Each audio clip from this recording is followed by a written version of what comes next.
So, hello. Noah and I decided we would read you a story right now. Yeah. And to give us some comic relief in this hard time that we are in. And it's called Walter, the Farting Dog. And we just so happen to live with two dogs that have this problem, right? Yeah. And a pig. So we know a lot about this topic. So we thought we would read this story to you. Are you ready, Noah? Yes. Here we go. Betty and Billy. Let me see if I can get this going here. Betty and Billy brought Walter home from the dog pound. Nobody wanted him, said Billy. But we love him, said Betty. Well, he smells awful, said their mother. I think you'd better give him a bath. Oh, poor Walter. He can't help it that he stinks. He's so happy. Mother walked in and said, he smells awful. And that's when they got the first clue. The telltale bubbles in the water. Uh-oh. He's blowing fart bubbles. Gross. He's probably just a little nervous, said Mother, hopefully. His stomach must be upset. But Walter's stomach wasn't upset. Walter's stomach was fine. He felt perfectly normal. He just farted a lot.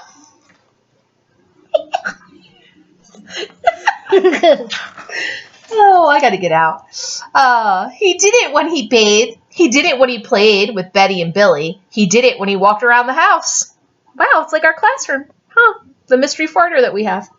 He did it in the dining room. He did it in the kitchen. And he did it in his sleep.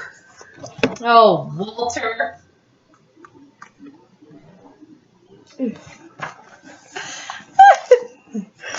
Oh, good times. That dog farts morning, noon, and night, said Father. He can't help it, Daddy, said Betty and Billy. They didn't mind Walter's farts. So what if he farts? Billy said to Betty when they were alone in their room with Walter. Betty agreed. Walter agreed too. He sat there looking innocently around and farting. Yeah. Take him to the vet, said the father.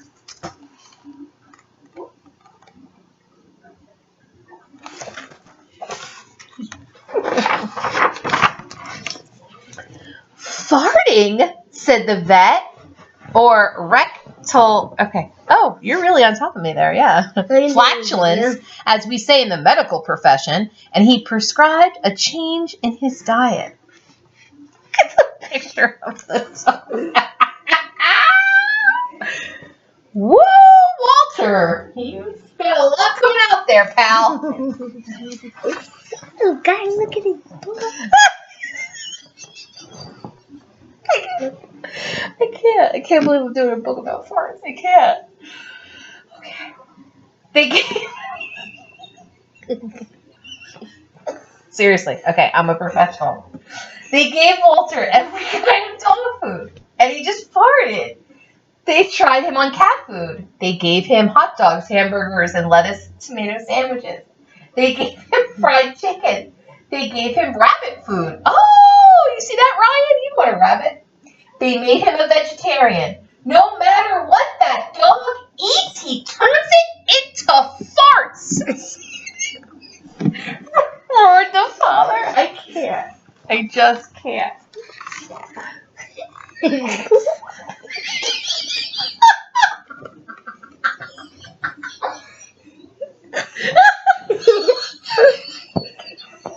can't breathe.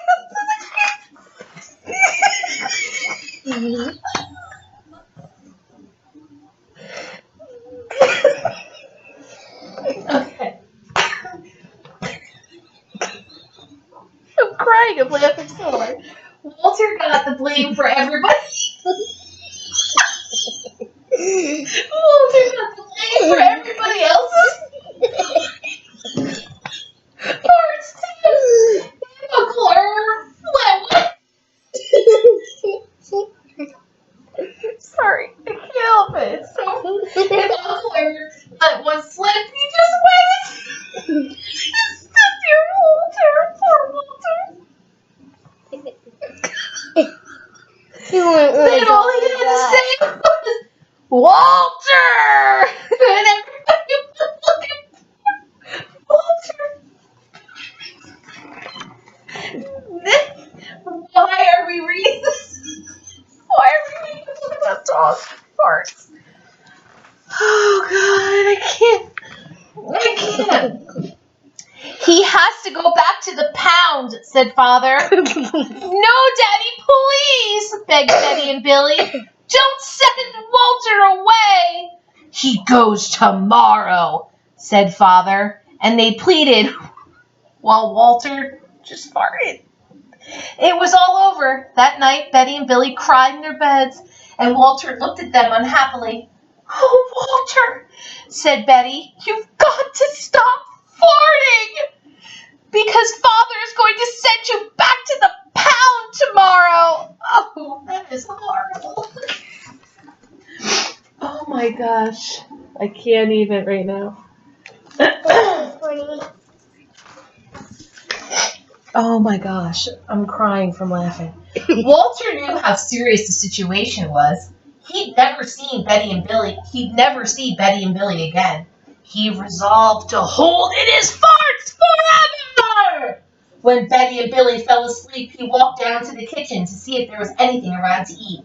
He managed to open the cupboard door with his nose and found the 25-pound bag of low-fart dog biscuits that the vet had prescribed for him, which had made him, well, fart even more. Even though he knew they made him fart more, he couldn't resist. He ate the entire bag. Very tasty, said Walter to himself. That's so funny right now. It is funny, but it's gross. And then he went and lay down on the sofa. A gigantic gas bubble began to build inside him. Uh-oh, this is going to be trouble, he said to himself nervously. He was afraid of what might happen if he let it go. Let it go, let it go. No? Let your farts flow. No? Okay. He was afraid of what might happen if he let it go. He thought maybe the house would explode. So he kept it in. It wasn't easy. Oh, it wasn't easy. In fact, it was torture. But he had resolved never to fart again. His future depended upon it. As he lay there with his tail wrapped tightly between his legs, he heard a noise at the window. Oh my. Walter, what is happening at the window? What do you think? What do you think, Noah? Okay, let's see. He watched it slowly open. Oh no. And a pair of burglars came through the window. They dropped silently into the kitchen.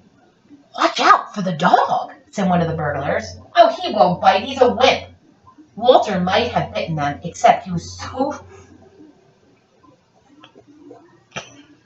filled with gas. He couldn't move. They tied a rag around his snout so he couldn't bark. Okay, whispered the first burglar. Let's clear the place out. They took everything they could get their hands on. Walter wanted to stop them, but he was having unbearable gas pains. He rolled on his back and waved his paws in the air. He gnashed his teeth.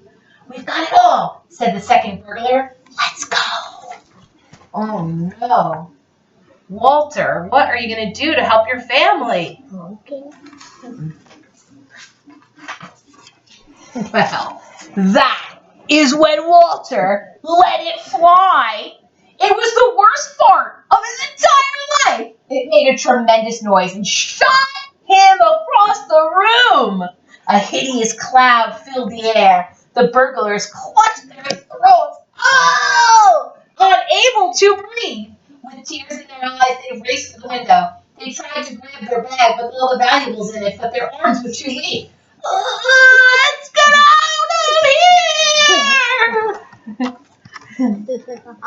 He saved his family with his farts.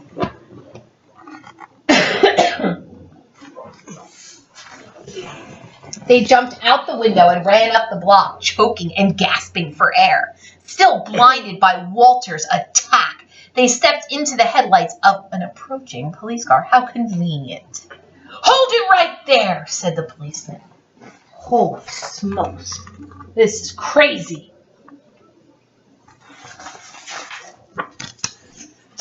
When Father and Mother came down in the morning, they found the open window and they saw the dog with the bag with the valuables in it, and Walter was sitting beside it. He still had the rag tied around his snout. You'll have to say he looked kind of heroic. "He saved the silverware!" cried Mother. "He saved the VCR," said Father. "Good dog, Walter. You're our dog, even if you do fart all the time."